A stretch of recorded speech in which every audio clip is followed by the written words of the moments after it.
Here we go, ladies and gentlemen, the Heritage Touring Cars and Invited. I'll leave you up to work out which are the invited ones, but this is a really good bunch of race cars to get together. Darren Knight has stayed with me. Let's get a look at this grid sheet because we've got 25 cars to get through, Daz. Let's see how they head out on track.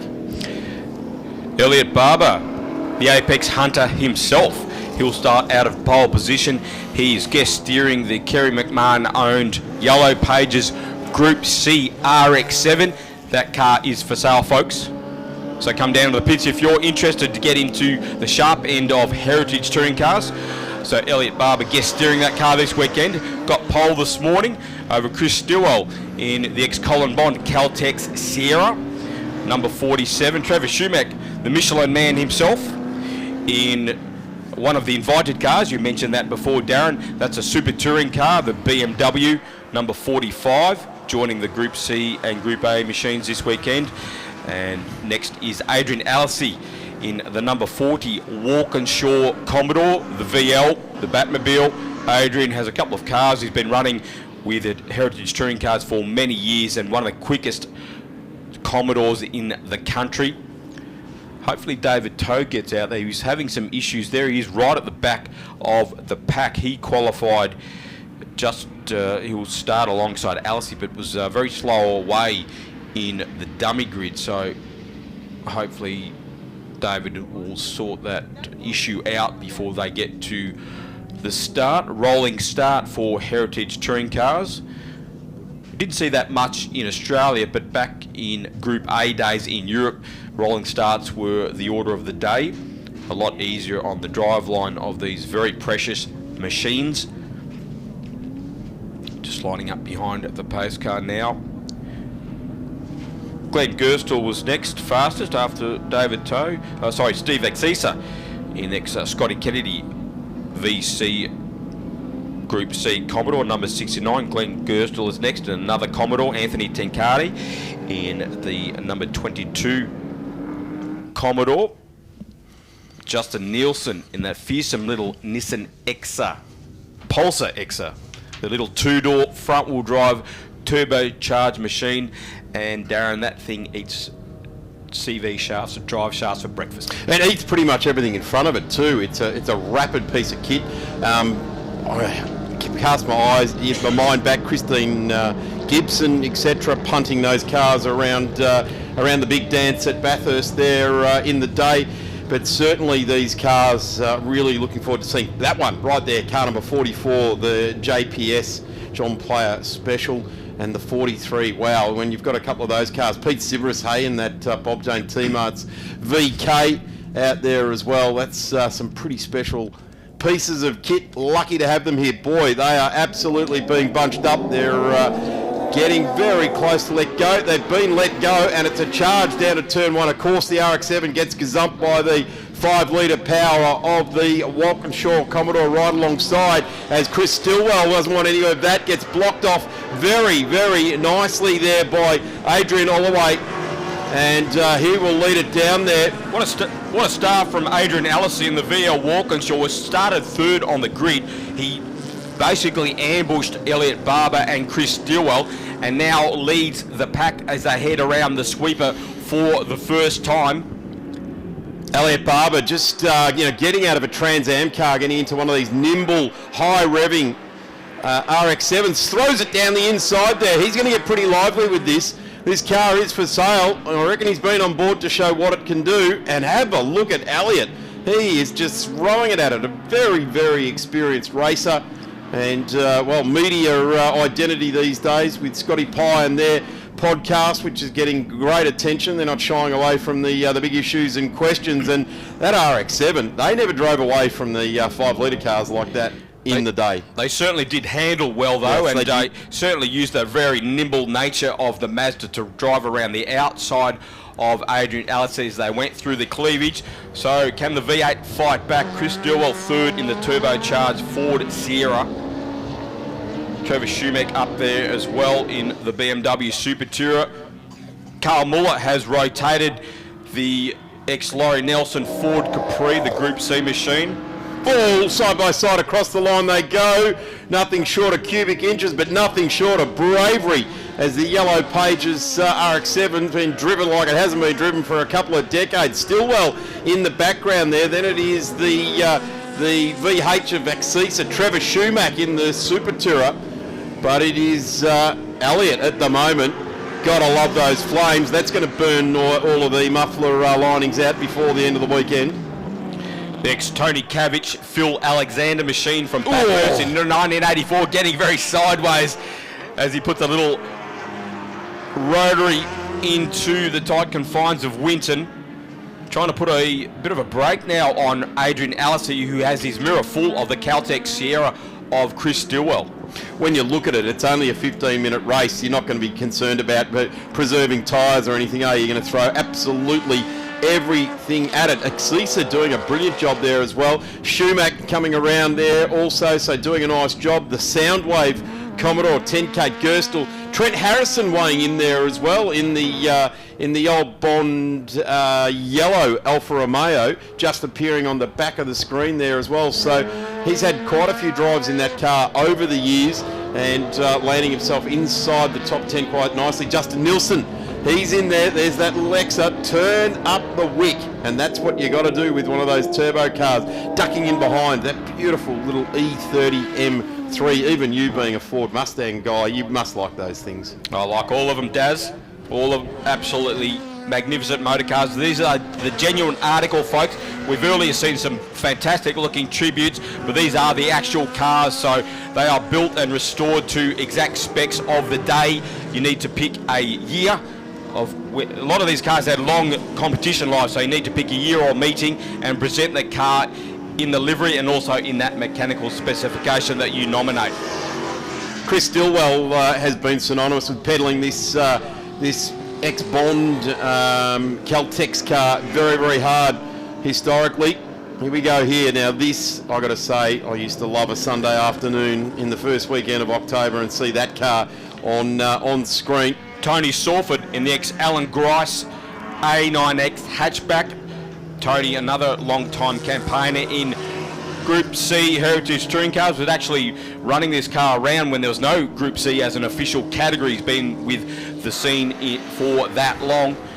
It's amazing we've still got an Alan Grice car that survives. He had a few offs over the journey, did Grice? And he drove an array of equipment. You know, started off out of Western Sydney with an RX-3 in these colours, continued on into the Commodore era in these colours. Of course, he famously had the Foster's Oldsmobile at the Thunderdome, and off to the US here. Justin Nilsson coming through a cloud of smoke there. Not sure who's dealt that out there. I don't think it was Justin, in fact. I'm going to hope it wasn't. That guy needs a good clear run to with that car. But I'm getting a good look at this magnificent bonnet bulge on the A9X Tirana, doing a brilliant job.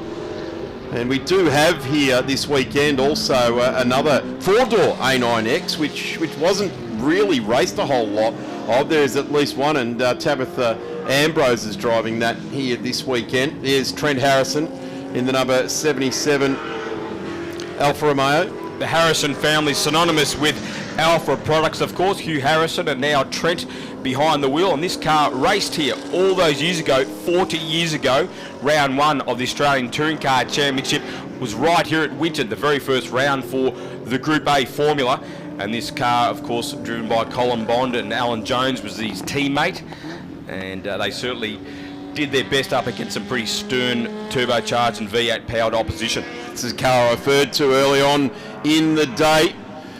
Prepared by Frank Lowndes there. Yeah, that's Craig's dad, and he certainly showed Craig the right way to go in his career, but he was certainly the right engine man for Rod Stevens and Jamie Cartwright all those years ago. In fact, I had some dinner with some guys that worked on this car, know it very, very intimately last night, and some of the stories that come out, you can't use them on not on a PA broadcast, let alone a live stream either, but certainly when the rules were exercised, they were exercised in the darkness of night, and you could pretty much envelope this whole world of motorsport in that saying. Race lead change. Barber's still leading.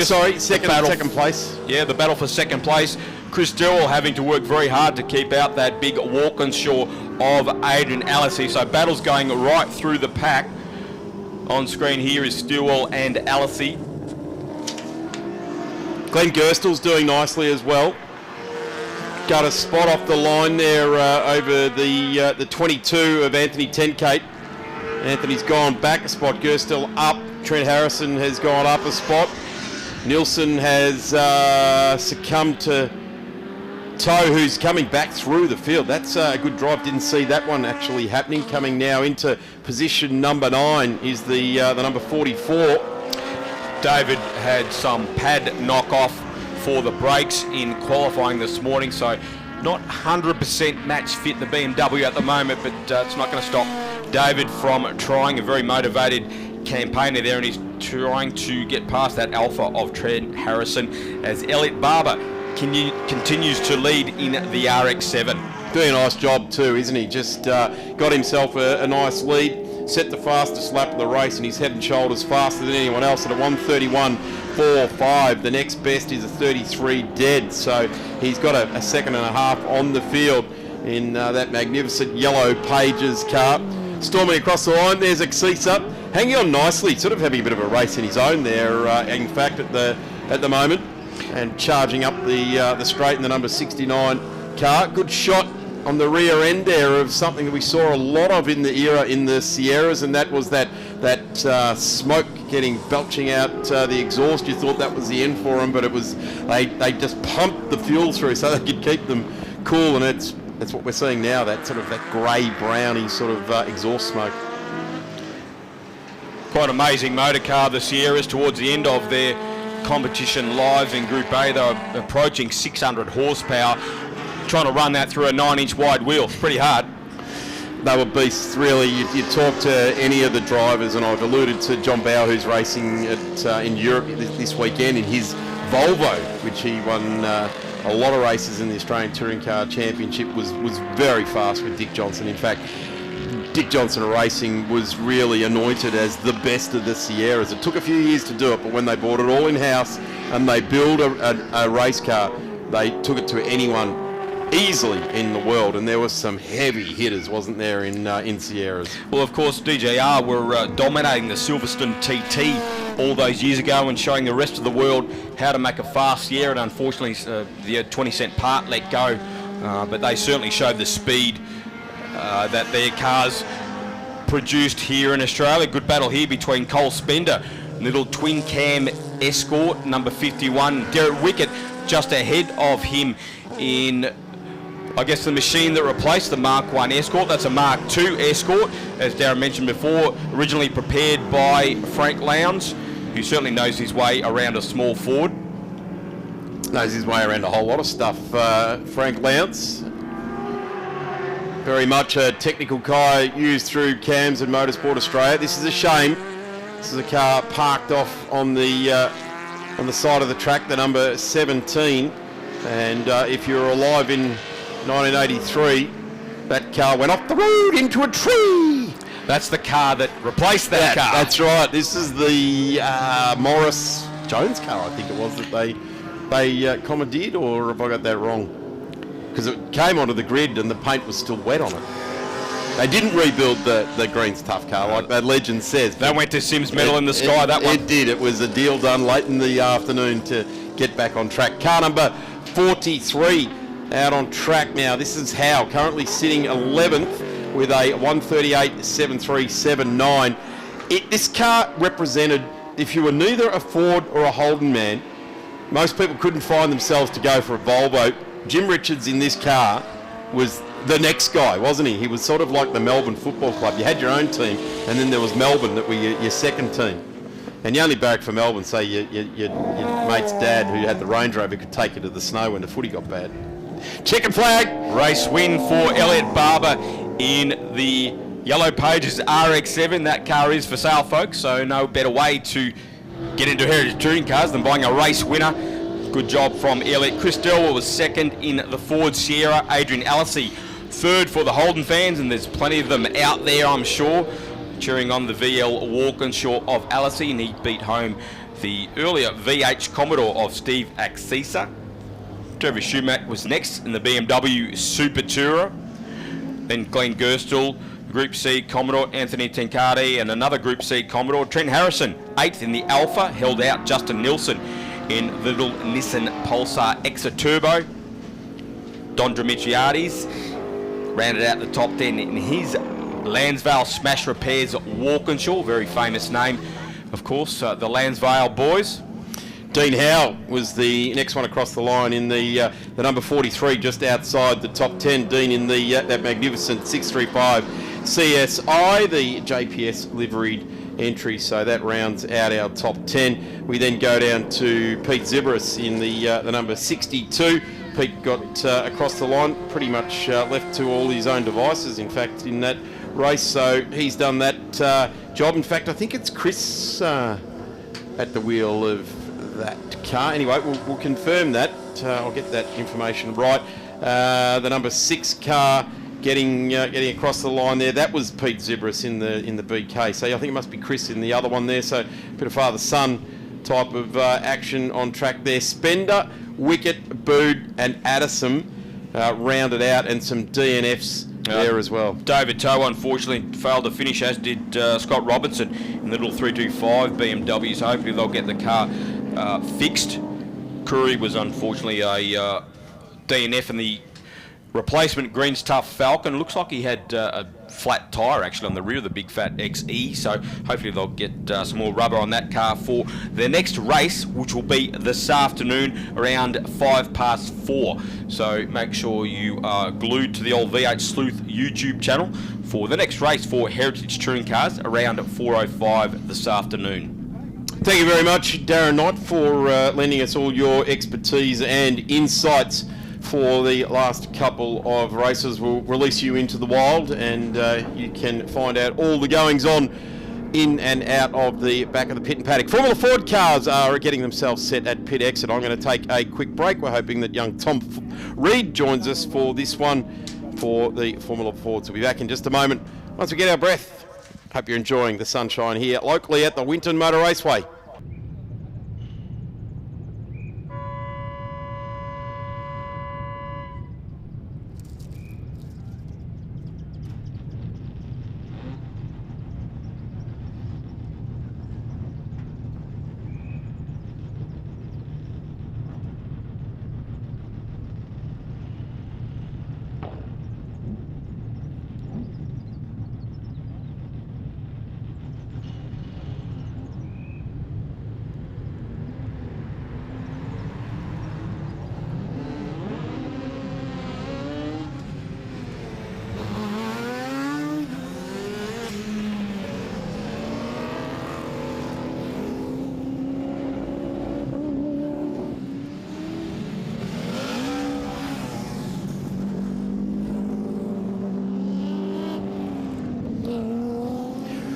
Heritage Touring Cars on track now and invited, so yeah, this does get a little bit of a mixture, but certainly Group A and Group C is what this is aimed at, and is always a terrific race. We saw earlier on this afternoon when we saw them go on track at 1:55, a tremendous race. I'm Darren Smith. Darren Knight has joined me right alongside for this one. DK, we get to this point of the day where coming out of turn 2 and pointing up the hill, if you've got one of those sandblasted screens, and I can guarantee you almost all of them have got a sandblasted screen, the sun at the level it is now and for the rest of the day until it sets is annoying.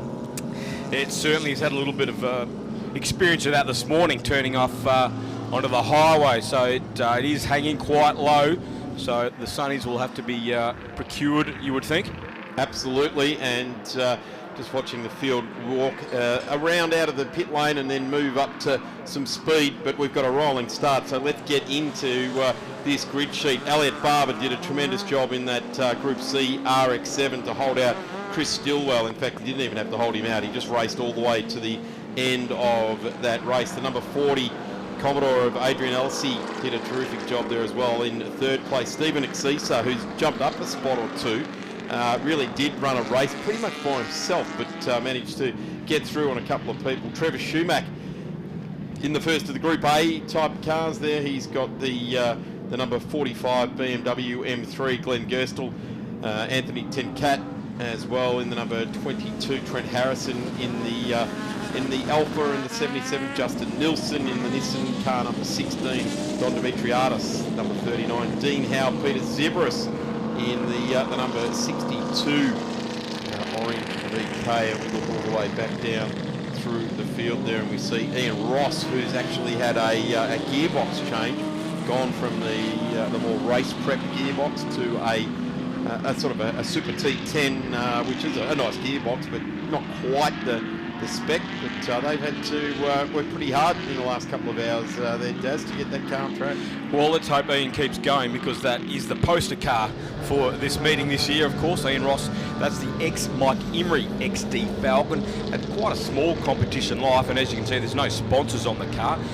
Mike basically funded that car himself, and it sat for many, many years after Group A took over, and it's great to see one of the lesser known cars out on the track and the sole representative of an XD Falcon out there this weekend. So hopefully Ian has a much better run in race 2. And we're racing. It's a rolling start for these guys. Stillwell holds the field out. Barber just left wondering there in the trying to get the revs up into the little RX-7. That's the secret with the rotary. You've got to have the revs up. If you're caught out in the wrong gear on a rolling start, a 4-cylinder turbo Cozzy right next to you will eat you up and will punish you for it. Exisa has commanded authority into P2, so his push to the front of the field has certainly taken some impetus there as well. But have a look at Stillwell. He drives away nicely there indeed. The guy from Logic Car, and he is driving this Caltex liveried car very, very nicely. Up the inside, big look there by Elliot Barber. Did this move in race 1, drove right around the outside of Steve Exisa. Almost a carbon copy of that move on Adrian Alesi this morning. So great drive from Elliot Barber, now up into second place.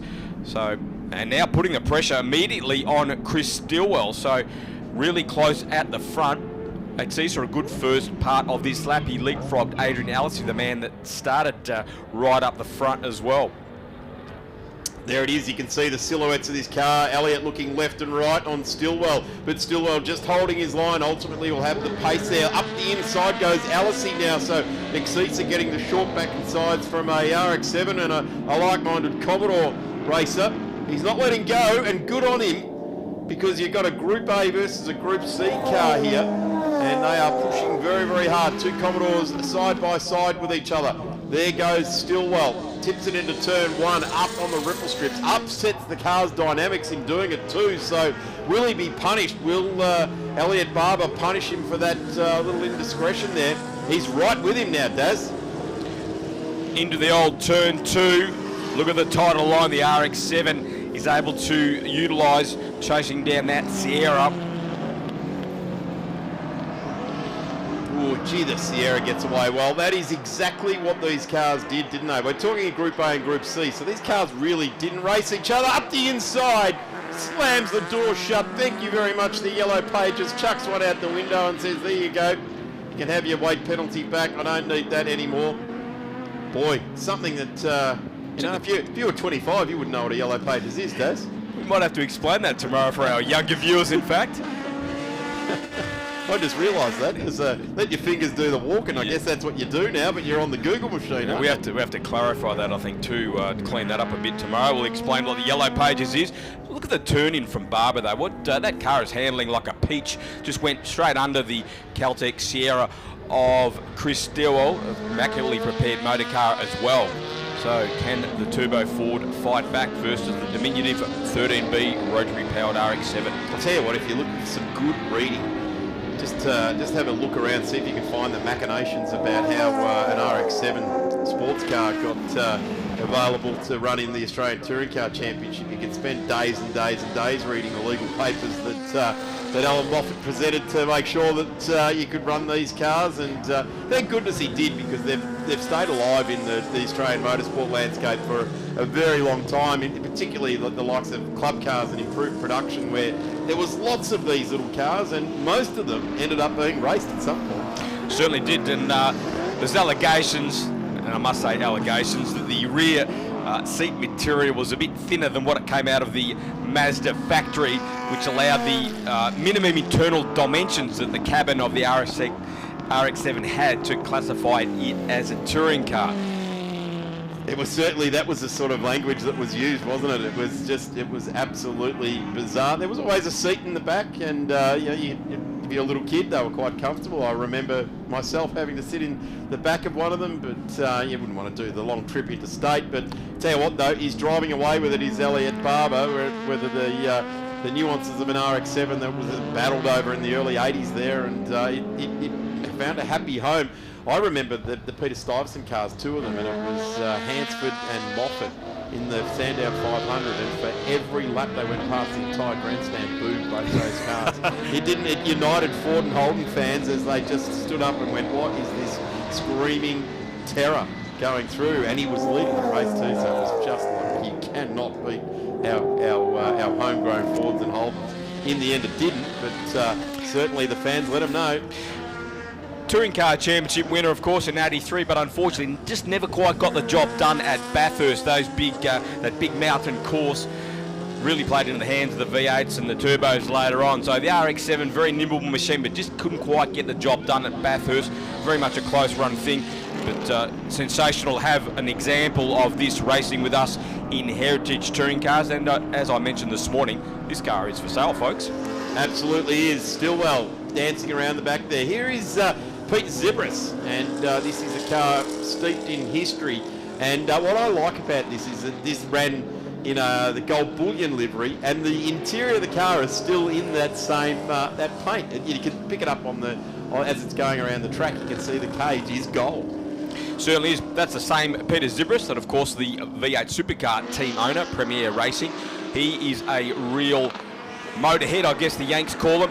Of course, a champion drag racer, but now has taken to circuit racing the last couple of years with his small collection of very historic cars, and it's great to see him out here in that ex-Bob Jane racing machine. As Darren mentioned, raced in New Zealand in the gold bullion livery, and then came out to Australia, driven by the great Graham Crosby, that famous Kiwi bike racer, 350 world champion, I think he was back in the late 70s. So, and also a great character as well, Graham Crosby. And it's great to have an example of the VK Group A machine out there. Yeah, and Peter's done a very, very meticulous restoration on this car, so it is true to it. There's been a couple of things as parts are no longer available they've had to make just to get the car out there, but it really is a snapshot of what you can do across the Tasman to get an Australian sponsor and a New Zealand driver. And as I said, the thing I like the most is that they haven't messed around with that gold cage. You can pick it up nicely in the sun as it comes on the straight. Pete comes up the hill. Interesting you touch on, Darren, the top fueler career of this guy. He was the fastest guy in Australia not that long ago, only about 18 months ago, down the quarter mile. And, supercar team owner, and he's doing it himself. So he's a guy that backs his own ability. He's obviously got a couple of pro races doing it for him in the big time here in Australian motorsport, but any given weekend he can roll out a methanol thumping top fueler and take it to anyone. It certainly can. Steve Axisa on screen. Here's Peter Abood in another Commodore. That is the VL model, so the last of the carburetted Commodore touring car races. Of course, the Walkinshaw replaced this model with the fuel injection and that wild body kit developed by Tom Walkinshaw Racing in England. So Pete running the last of the carby-fed models, and that's a car that was run in Western Australia. We can't be too far away from the checkered flag dropping on the Yellow Pages RX-7, and it has done, in fact, only just a couple of seconds ago. So Elliot Barber takes race number 2, Daz, and the price tag on that car, it's growing in value each time he wins another race, isn't it? Possibly. Could very well be. Good drive from Chris Stilwell in the Ford Sierra. Second place in front of Adrian Alesi. Another solid run in the VL Walkinshaw. Steve Axisa was 4th. Trevor Schumacher in the BMW Super Tourer was 5th. Anthony Tincarde was 6th in the Group C Commodore, followed by Glenn Gerstle. David Toe, after his issues in race 1, he's logged an 8th. So potential brake problems perhaps still hampering David. Don Dimitriadis next Lansvale Smash Repairs VL Walkinshaw was 9th, and Justin Nilsson rounded out the top 10 in the Nissan Pulsar Exa Turbo. Well, thank you very much, Darren Knight, and of course all of the Equity One Heritage Touring Car races out there, and we now go into a full program of races. 4 more races to go. Daz, thank you for your time right throughout today. Really appreciate it, and we'll have you back on track again tomorrow for what is it, a 9:15 start for Group N's. And that will be the first race for Group N Historic Touring Cars of the weekend. Of course, we saw the qualifying session that replaced the first race earlier in the program today, so make sure if you can't be here at Winton Motor Raceway, you dial into the V8 Sleuth YouTube channel 9:15 a.m. for the first race for the Historic Touring Cars. Thank you very much, Darren Knight. Again, we'll take a quick break because we've got coming out some awesome MG and invited British touring cars. And keep an eye on these cars because their rules have been freed up a little bit to allow many more cars in for season 2026. Back in just a couple of moments. Emma Dean will jump alongside with me for the MGs. Back in a moment.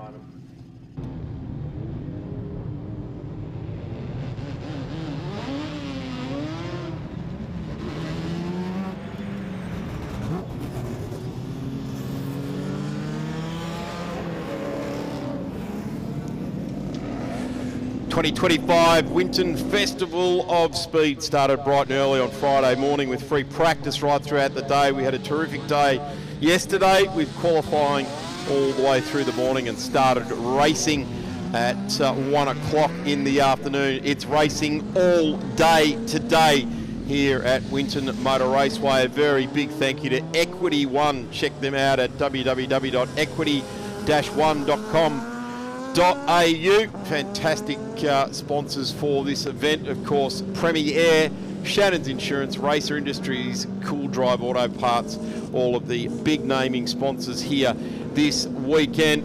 We have a fantastic program for you right throughout today, and I reckon we've started it off in top fashion for racing with the Group N's out on track, and now we go to the Heritage Touring Cars, essentially Group A, Group C cars, the grid making their way around, and as a result of a really good Saturday of racing, Elliot Barber in the Yellow Pages car is going to lead the field around. Chris Stillwell in the Cosworth powered Sierra, the Colin Bond car from all those years ago in the Caltex livery. Adrian Alesi in the Walkinshaw Commodore, and Steve Exisa in the VC.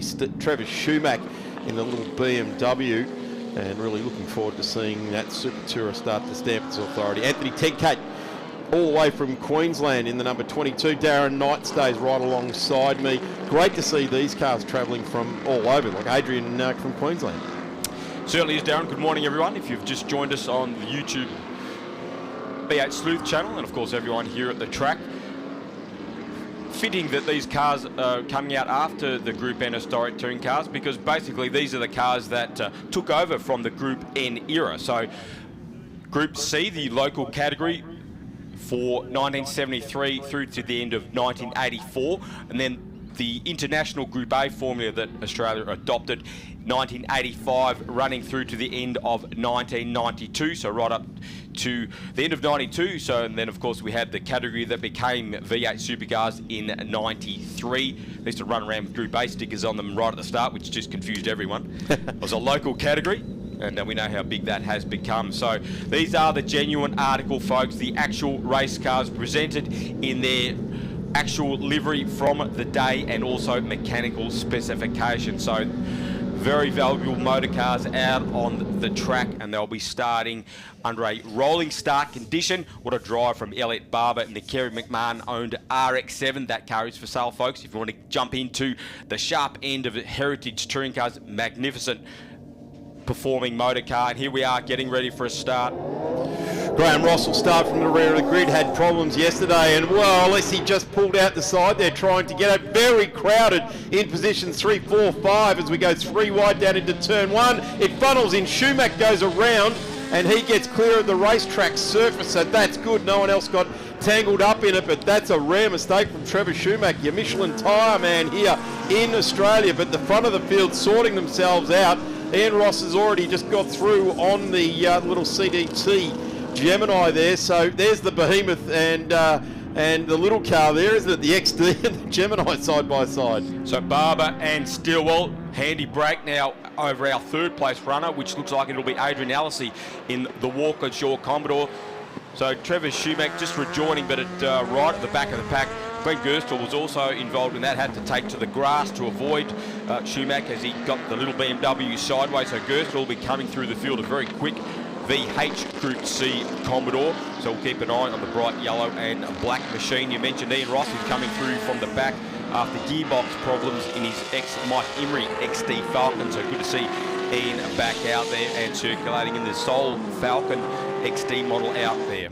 Nice to see the Ignis Alpha also out there. Look at this Cosworth charging hard. Got a bit of work to do. Elliot Barber is absolutely hooked up in this RX-7 here this weekend. There's nothing strange about this. An RX-7 around the Winton layout is a very winning formula across many different categories in the era, but also a little turbo Cosworth Sierra was absolute weapon to beat in the Group A era. So we've got a Group C era car here, and of course we promised yesterday we'd explain to the kids what Yellow Pages was. It was a book about 100 millimetres thick, and it had everyone's name and phone number in it.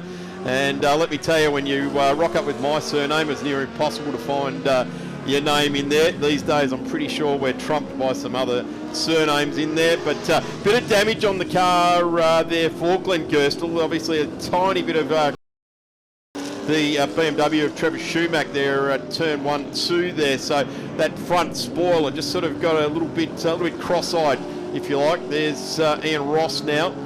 Well, Ian tells me this is one of the Ford fans' favourite cars because it is only blue and white, and of course that is what represents the FOMO Co. That's their corporate colours, and had some problems yesterday. Super T10 out, Super T10 in, but he's certainly pushing his way back through the field now, up to 15th place there for car number 49. Peter Aboud in the VL Commodore. That's the model that preceded the Walkinshaw. That's an ex-Holden dealer team built car that ran in Western Australia. Good to see Peter out there in the last of the carby-fed Commodores as Elliot Barber continues to lead from Chris Stewell. There is Adrian Allisey, the number 40 Walkinshaw, that famous body kit developed by Tom Walkinshaw Racing in England. Barber leading in the RX-7. The Walkinshaw bodied VL Commodore, you say you've got a Walkinshaw and that's immediately what you've got, isn't it? It's not a VL Commodore, it's not a Group A Commodore, it's a Walkinshaw. Some people called it a plastic pig back in the day, so I wasn't one of those. No, either was I lusted for a Walkinshaw, and I actually lusted for this particular car here, that Exa Turbo that Justin Nielsen does such a great job to keep that going around. And I've got to say, in Justin's ownership, that car has grown in stature and reputation. People legitimately come to the track with their old Nissan jackets on to see the Christine Gibson, now Justine Nielsen Exa going racing. Yeah, developed by Gibson Motorsport. Freddie's wife, Christine Gibson, raced that car alongside a very young Glenn Seaton at Bathurst when Seaton was still 17, I think. Front-wheel drive, turbocharged, so the definition of torque steer, really. Yes, but Justin has certainly developed that car over the years, and it's a lot happier these days. It suffered from a little bit of lack of development, I suppose, with Gibbo, of course, concentrating on the two turbo-powered Bluebirds for the outright placings, but great to have an example of a very rare motor car here this weekend. So Barber doing it very easily out in front now on the RX-7. 13B peripheral port under that lovely shaped bonnet. Does look good though. It's actually got he's got this set up very, very nicely here indeed in Cabbage Alexander. Replica of the day, well not replica, sorry, actual car of the day. Phil Alexander was a rotary guru and bolted the engines together very well, and even in the modern era still does do a very good rotary.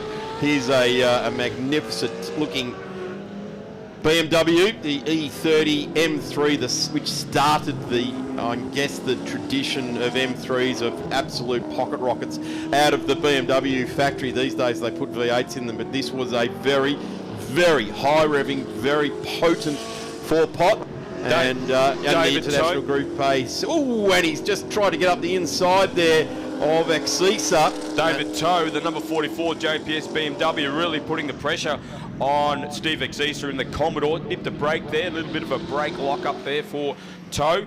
Up into fifth place at the moment, trying to get fourth over Exisa. Here they are again. So Exisa in the VH Group C Commodore. 308 Holden under the bonnet.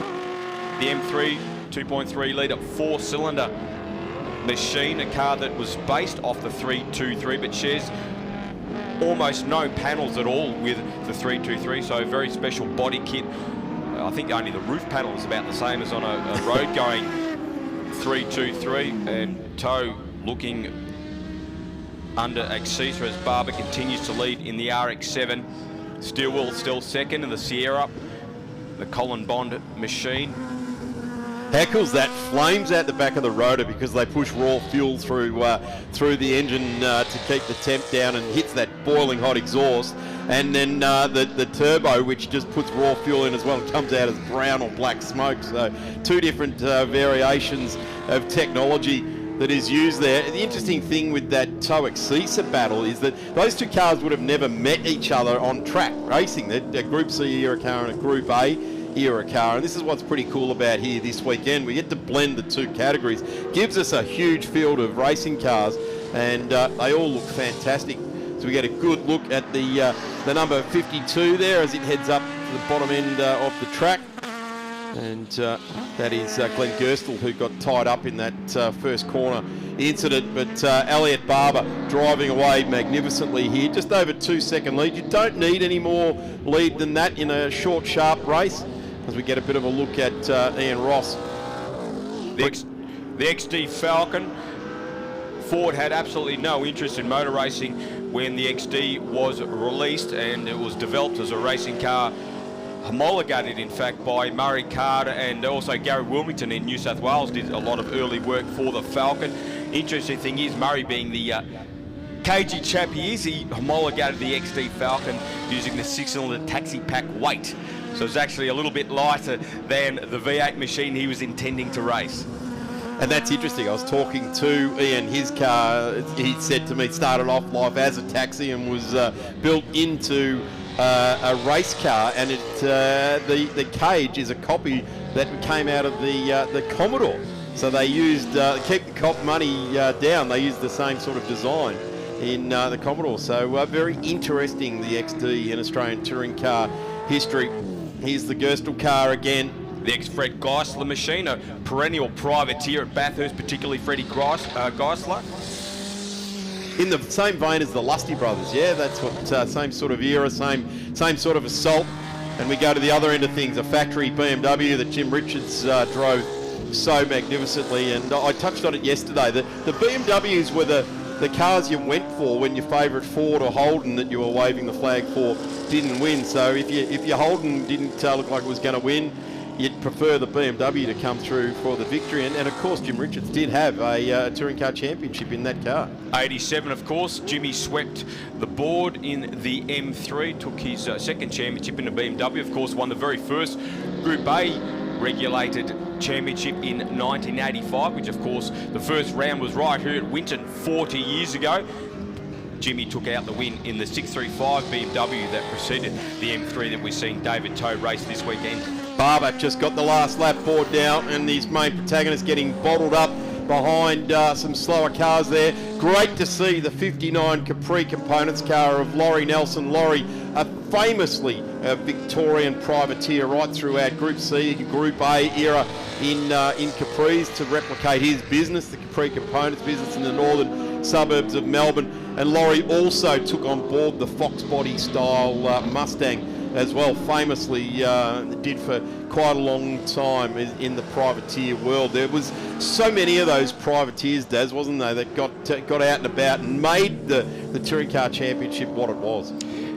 Yeah, it's not like these days where you basically have to sign up for the whole series. In those days, you could roll up as a privateer with an approved race car with a race licence and just enter whatever round you wanted. And of course, Mount Panorama where we saw a plethora of privateers, some of them only having one run for the year. It certainly made things interesting for the fast guys. Justin Nielsen on screen now, currently 8th position in that turbo car. Have a look at this, Elliot Barber putting the XD down a lap as they plunge into the bottom end of the race course here. One more corner to go for Elliot Barber, and he will be greeting the checkered flag. A 6-7 lap journey. There it is, checkered flag. That's 3 from 3 for the Yellow Pages Elliot Barber driven car. Once it changes ownership, I'd applaud the new owner to just keep Elliot in the car. It seems like a good combination. I'm sure these Apex Hunter podcast fans will be voting for that idea, but great drive from Elliot. Takes a win from Chris Stilwell in the Sierra. Adrian Alessi doing it for the Holden fans out there. There's still plenty of them out there in the Walkinshaw Commodore. He was 4th. Steve Axisa in the first of the Group C Commodores. He was 4th outright. David Toe 5th in the little BMW. Anthony Tencardi was 6th in his Group C BMW. Then it's Glenn Gerstel was 7th in the Commodore. Justin Nielsen in Darren Smith's favourite car, the Nissan Pulsar Exit Turbo, was 8th. Don Dimitriadis, the next Lansvale Smash Repairs of Walkie, was 9th. And Dean Howe in the 635 Group C BMW rounded out the top 10. So that will see the end of historic touring cars for their race 3 there. Heritage touring cars. Race 4 will be at 2:05 this afternoon. I said it earlier, Daz, if you look through today's events, pick out a couple of your favourite events you want to be trackside, squash your nose up against the fence and enjoy the racing. But in the meantime, do what you're about to do and head down and rub some handshakes out with some people down there in the pit and paddock area. I thought you were going to say rub people up the wrong way. I'll leave that to you. Thank you very much. Specialist. Comes naturally. So, Heritage Touring Cars, they'll be back out on the circuit, as Darren mentioned, at around 2:05 this afternoon. So, a few timetable changes. I did mention the 50k cut for Historic Touring Cars. That will be on at 1:30 now, not 1:55. So, make sure you're trackside or on the V8 Sleuth YouTube channel for the live stream of the Winton Festival of Speed. I did actually see some people down in the back of the paddock yesterday, wandering around through the back of the paddock and had their phone in their hand watching the live streaming whilst mixing it up with the people out in the pit and paddock area. So that's pretty cool. I hadn't thought of that. We've got an encyclopedia and a virtual TV in our pocket all day now, haven't we? It's amazing, isn't it? Line up for the coffee and don't miss anything. Yeah, exactly. Darren Knight, thank you very much for all of your great information, and we look forward to catching you later on in the day. Formula Fords are lining up in the paddock area. We will be back with Formula Fords in just a few moments. Hope you're enjoying your day here at the 2025 Winton Festival of Speed.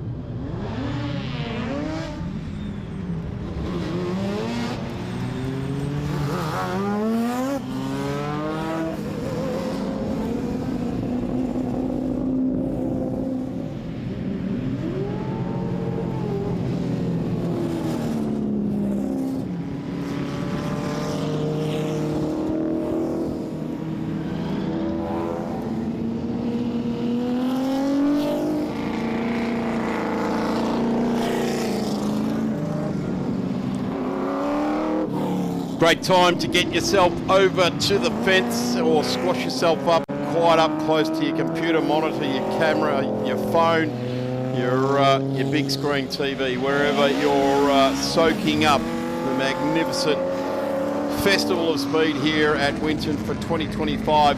This is one of the ones you do not want to miss as we trackside start to see people pushing their way up to the fence. It is well worth making yourself known right up on the front row of the spectator area to watch these cars going around. Heritage Touring Cars and invited for all those at home pretty much means Group C and Group A cars, and it is a very much a top-notch field out there. The question I'm going to pose to the resident expert Darren Knight here is that In the first time in history, can an RX-7 take 4 from 4 with Elliot Barber at the wheel of this Yellow Pages car? You never know. He certainly looked to have the pace this weekend in that car owned by Kerry McMahon, which is on the market. Been spruiking it all weekend. Yeah, so you're getting some comms out of that, are you? not yet. We'll see. But Elliot Barber doing a great job being invited to drive the RX-7. Well, of course, Elliot, we know from his Trans Am duties these days. Started well last weekend, but unfortunately was mixed up with a few bit of panel crunching, which does occasionally happen with the Trans Am, but doing a great job, and he's certainly bringing that form this weekend in the unfamiliar Group C environment of the RX-7. He beat Chris Stilwell this morning. So the short straight's not really working to the Sierra's advantage. Of course, at Sandown and Phillip Island, it's a different story.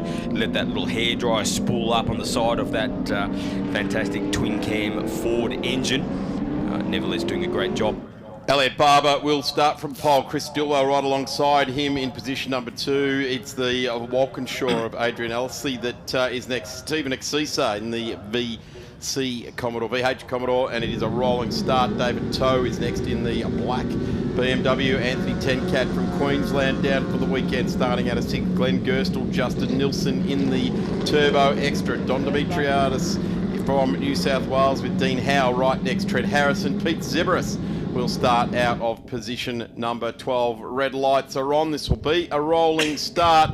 Anthony Salford, Cole Spender, Carl Muller, Gavin Adamson, Trevor Schumack, right down to Jacob Curry at the back of the field. The RX-7 gets nice start there. They've got to keep each other neat and tidy. Chris Stilwell slides into second to the Caltex here, but a battle for third here between Steve Axisa in the VH Commodore. Adrian Alesi will probably cover him off down into the old turn 1 and does. So Adrian Alesi in third, Axisa back to fourth. Good to see Trevor Schumack on screen now in the BMW Super Tourer, joining back into the racing action after the car went off in this morning's race and then went into limp mode when it went onto the grass. So that's why Trevor did not finish this morning's race. Jacob Curry also pushing hard from the rear in the Greens Tough Falcon, but it is what we've seen.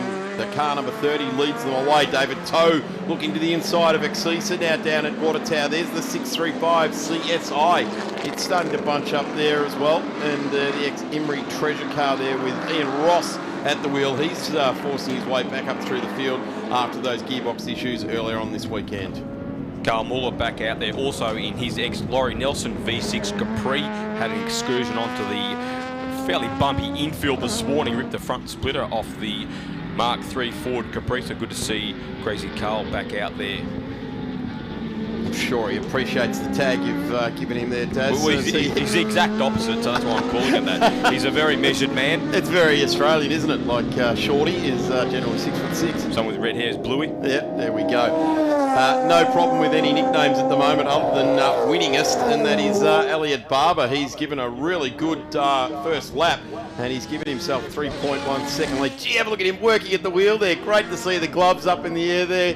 Tipped it in, didn't quite have the grip there, had a double dip at it. Those white wheels haven't even been dusted up throughout this weekend. He's hardly even had to use the brake, but Chris Stilwell is now into position number 2. It's the Walkinshaw that has pushed its way through. There's the Pete Zebras car, the ex-Bob Jane T-Mart's entry, and we look right back down through the field. Up the inside, Schumacher goes on. Ian Ross puts the big Falcon down one spot there. Car number 49 just disappears back one spot there, and Ian Ross was up as high as 13th. Zebras just up the road from him as well, but Schumacher takes that position back. Back to the front we go. This is the start of the race. No harm, no foul, actually. That was good racing. Everybody yielded, gave each other just the right amount of room. Great to see Dean Howe pushing through in the 635 CSI there as well, and we see 4-cylinder versus V8. Anthony Tencardi in the ex-Warren Cullen VH Commodore having a battle there with David Toe in the number 44 M3 BMW, the last of the JPS M3s built by Frank Gardner's team, as Elliot Barber continues to lead in the RX-7. That little rotary working its way down the front straight. Handy lead now over Stillwell in the Sierra. Adrian Alsey, in fact, has got past Stillwell there, so not much between the Walkinshaw and its arch enemy, the Cosworth Sierra. That screaming 13B rotary down into turn 3, followed by the rumble of the V8, the spooling up turbo, 4-cylinder also there in the mix. This is a great race, and that car just going through there as well, a local vehicle or locally entered vehicle in the Touring Car Championship all those years ago, as Daz just alluded to, the magnificent ex-Jim Richards, 635 CSI, Pete Zibris there, and Trevor Schumack now. He's dispensing with one after another in the E36 Super Tourer. Craig Foster in the little rear-wheel drive Corolla coupe there, giving a bit of curry to Ian Ross and the ex-Mike Emery XD Falcon. Cole Spender, the twin cam Escort. Adam Workman in the little, Gavin Addison in the little country dealer team built Gemini. There was a few of them back in the day, wasn't there? They made up about 15 of the, I'm going to say, sort of from about 48 through to 55, 56 on the grid. Usually the choice was the Isuzu PF60. That was a bit hotter than your usual Sandpiper Gemini we got out here. That's right. And look at this. This is what you like to see. This is again another David versus Goliath type of battle. Ian Ross taking on the car number 90 of Foster. And it's really cool to see these sort of battles. Craig Foster is definitely driving very, very well. The Toyota Works livery emblazoned on his car. Toyota Team Australia dominated the small car class back in the early days of that era. That's a rear-wheel drive Corolla, of course, made way for the famous front-wheel drive hatch. And that was one of the cars that was unfortunately caught up in the big hailstorm on the top of the mountain in 1987. The Toyotas were running 1 and 2, were just killing it in their class, and then they hit that hailstorm and they both went off literally within metres of each other. Of course, driven by a fantastic series such as the great Drew Price, John Smith, of course. Yep. Absolutely guns. I think John Faulkner was still driving for them as well. Would have been young John Faulkner in those days. young JF. G'day, young JF. He's probably watching on, actually. He's still involved in the sport. As Ian Ross, a guy that works extremely hard, the chairman of the organising committee for this particular event. He switches off on Friday morning and goes into a race driver mode and hopes he's put all the work in place here. But this is the Mike Emery. This was, I'm going to say, extreme privateer land. Yep, absolutely clear white flanks, and that's because you must present these cars as they raced. So you can't put your own modern sponsors on them. And Mike was doing it all basically out of his own pocket, Mike Emery. The RX-7 just blasting up the hill there. Flames out the back there. Spectacular. I love a bit of flame. The car goes 5% faster when the flames are out the back. Is that where the nickname Rice Burner came from? Yeah, let's call it that. Yep. Yeah, certainly the Rice Burner at the moment is showing the way. A 6.5 second lead, and the last lap board will be shown to him next lap around. And for all intents and purposes, this has been a good weekend for this guy. Elliot Barber's driving very nicely indeed. I guess it's nice to put last weekend behind him and come here to the sunny middle of northeastern Victoria and drive someone else's car and to some victories. Really does pump your tyres up as a race car driver if you're coming off a tough weekend to have a ripping one the weekend later. And he's driving very, very well. His car placement has been fantastic, and I bet you he's enjoying the nimble, lightweight RX-7, being able to turn the wheel and it respond automatically to your inputs. Nigel Bowling has done a fantastic job on the setup of that RX-7. Kerry McMahon absolutely wrapped with the way the car is handling. Here's the battle for second place. This will go right down to the flag. Adrian Alsey in the Commodore versus Chris Stillwell in the Sierra. And this is something that would have happened many, many times in the Australian Touring Car Championship. VL Walkinshaw versus a Sierra, and I'm going to say it's probably going to be Alan Grice in a Works HSV, the Telecom Mobile Net outfit I would suggest it would have been. But on our final journey here with Elliot Barber. This is alive and well too. This is definitely a ripping drive by Trevor Schumack. He's come up onto the back of Dean Howe in the 635 CSI, and these guys are fighting it out for P10. Yeah, so that's the Group C version of the 635 that, of course, went on to win the championship in Group A form in 1985. This was the first of the JPS 635s imported for Alan Grice Racing and then taken over by Frank Gardner and Jimmy Richards replaced Gricey. Trent Harrison in the Alpha, of course, that car was racing right here, Winton, 40 years ago for the first round of the Australian Touring Car Championship. 1985, Colin Bond and Alan Jones had a pretty rough weekend. Jones, he had a flat after 2 laps. Bondi had a spin, so they were really up against it with the V8 opposition. Great to see the car still motoring around. There it is, the 43. And you can tell the Group C version because it's got almost rude extension arches on the guards, hasn't it? Checkered flag, and it has been given to Elliot Barber. Takes 4 from 4. There's not too many drivers, Darren Knight, that can say I took 4 from 4 over a weekend. That's a hat-trick +1. Adrian Allison was second at the flag, just got home in front of the Cosworth Sierra of Chris Stillwell. Steve Axisa, another fantastic drive next. Scotty Taylor, Kevin Kennedy. VH Commodore was 4th. David Toe was 5th in the M3. Anthony Dincardi was 6th in a Commodore. Then Glenn Gerstle and the Fred Geisler Commodore, number 7, finishing in 7th. Justin Nilsson up into 8th in the Nissan Pulsar Exa Turbo. Don Dimitriadis next. Lanesvale Smash Repairs VL. Trevor Schumack rounding out the top 10, just getting home in front of that very 635 BMW we were talking about of Dean Howe from Peninsula BMW Service. Dean, a long time BMW man. It's great to see him bring out that unique Group C 635. Yeah, absolutely applaud him for doing so. Really cool looking car. A great field of heritage touring cars, Group A's and Group C's, making their way to Winton Motor Raceway. Sadly, we wave goodbye to these cars until next year. I'm pretty sure we'll be able to catch them at a historic event coming up at an event nearby you in the not too distant future.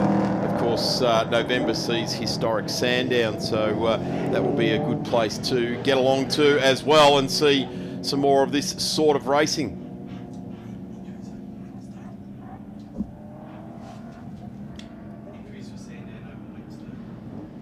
For those interested, I've just been informed in the back channels here that events open next week. So if you jump on Wednesday, you'll be able to get your entry in for November. So there you go. There's a good bit of inside running, isn't it, Darren? The way these fields fill up so quickly these days, you got to get on. You got to be well organised a few months in advance, don't you? Certainly do. So that's the Equity One Sandown Historic, second weekend of November. Get your entries in. Thank you, Darren Knight, for all of your expertise over Group N, Group C and Group A. Formula Ford is next on our program as we go into Group S straight after that. Touring Car Legends and 5-litre Touring Car Sprint, Historic Sports Sedan Sprint. MGN invited British cars out for their final race for the weekend. Alfa Romeo for their final race for the weekend. MOSP and Formula V's will have their 440 race start, and the 944s will be the final race on today's program starting at 5 o'clock. We'll be back with Formula Fords in just a moment.